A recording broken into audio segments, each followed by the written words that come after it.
aglid lofa, yung patola. Ayan, tsaka yung ating salted vegetables.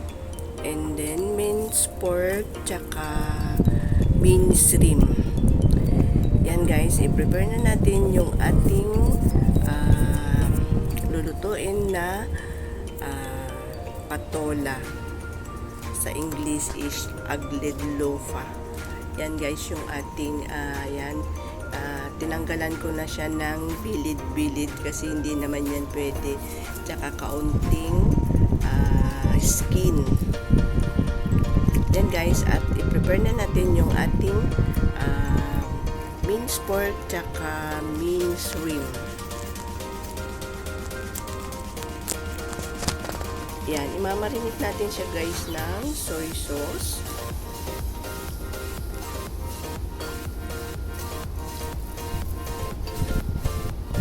Tsaka 1 teaspoon na sugar.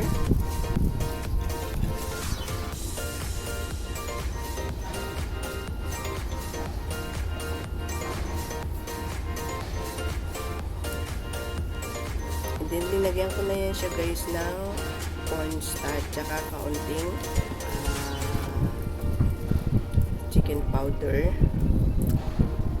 Yan guys, and then, linagyan ko pa siya ng white pepper. Yan, then, imimix na natin siya guys ng maayos.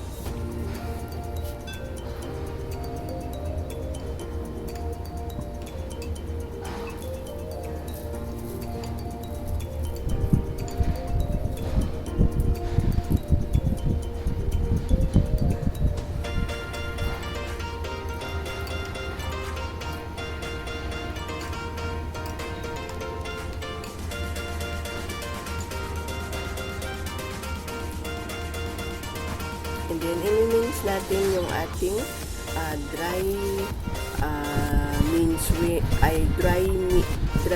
shrimp. Ihahalo din natin yan guys sa ating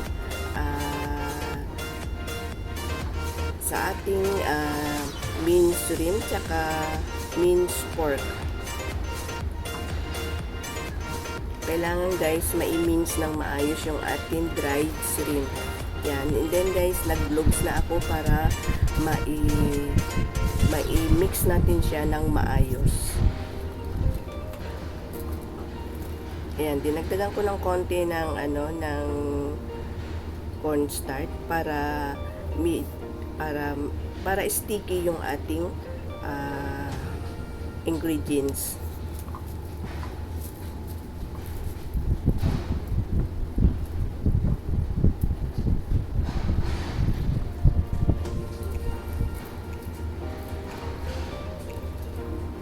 Yan, then prepare na rin natin yung ating patola. Kailangan guys, yung isang hiwa na hindi naman siya yung manipis, lagyan natin siya ng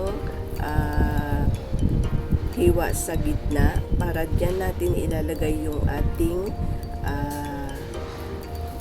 minced shrimp. Yan, ganyan siya guys.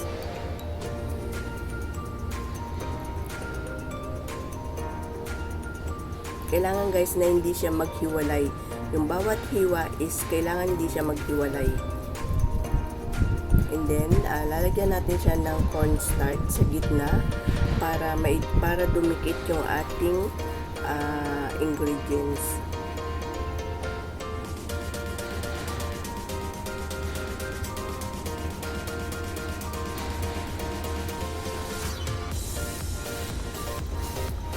Yan na guys, lalagyan natin sa gitna ng ating ingredients.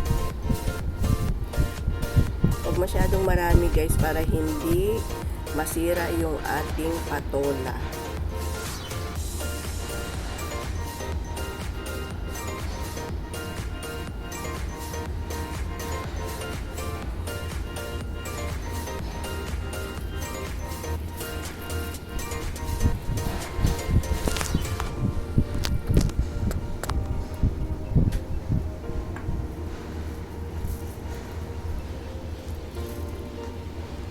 Yan na guys, nagpainit na tayo ng ating oil.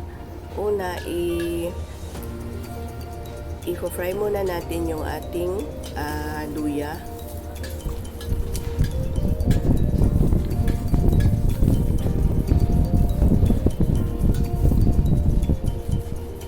And then, nilagay natin yung ating dried shrimp. Yan guys, bago natin siya guys na i-fry yung ating dried shrimp, kailangan guys is na-iswak muna natin siya sa water ng half day para para malambot. And then guys, yung tubig na pinagswakan natin, wag natin siyang itapon kasi yun yung ating idadagdag na tubig sa ating ipapakulo na dried shrimp. Yan, and then ilagay na rin natin yung ating salted vegetables.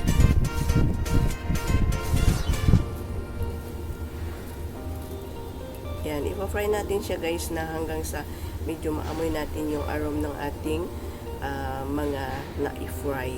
Yan, and then saka natin lagyan siya ng water tsaka yung ating tubig ng naiswakan ng ating dried shrimp.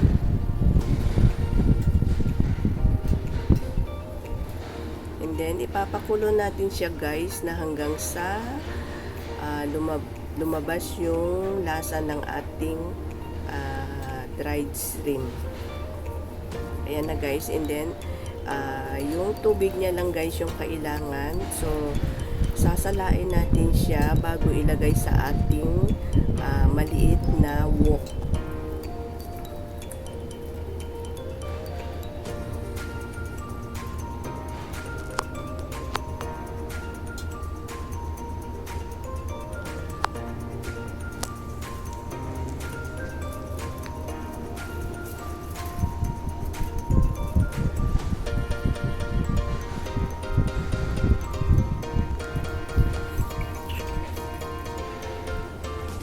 Yan, and then guys, ito na at ipa-fry na natin yung ating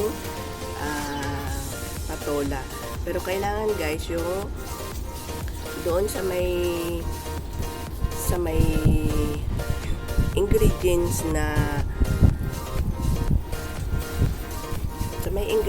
niya guys, doon yun lang yung ipa-fry natin kasi mix tsaka minced shrimp yan guys, kaya kailangan i-fry muna natin siya.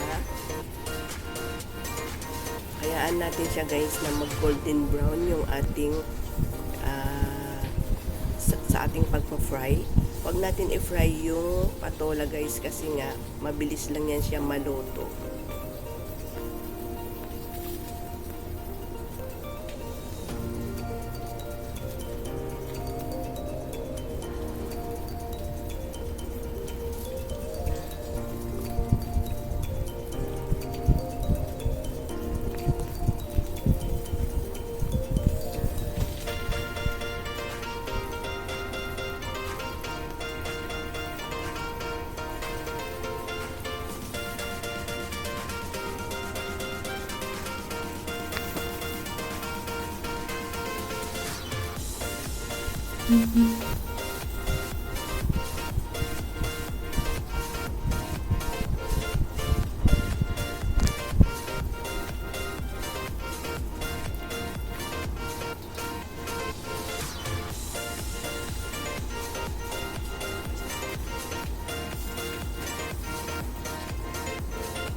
Yan na guys, na-fry na natin siya at naka-ready na siya na ilagay. I-transfer natin doon sa kabilang wok na kung saan nandoon yung ating soup.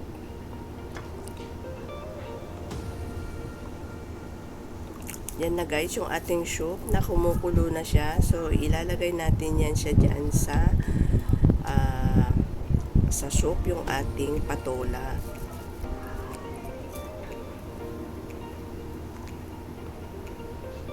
Yan, kailangan guys, isa-isahin mo siyang ilagay kasi baka masira yung ating patola at lalabas yung nailagay dun sa loob niya.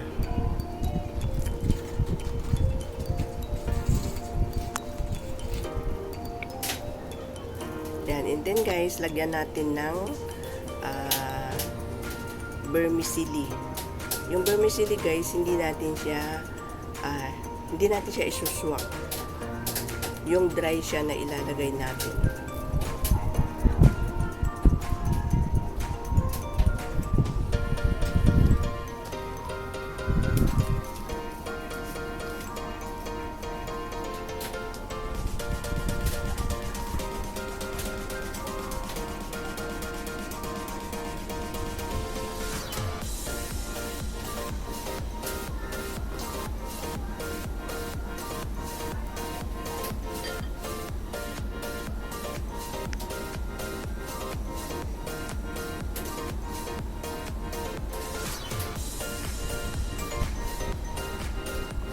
Yan na guys, kumulo na yung ating soup.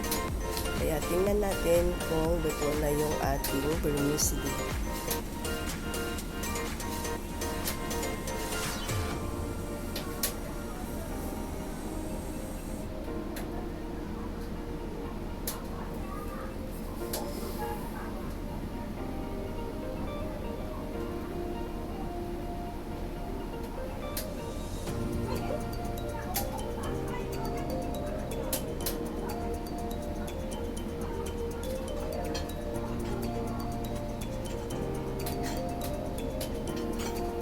And then guys, lastly is lagyan natin siya ng spring onion para mas masarap pa yung ating soup. And guys, naka-ready na siya. And thank you for watching. At sa mga magkiklik at sa mga bago kong mga subscriber dyan at mag-subscribe, don't forget to like and share. Thank you for watching.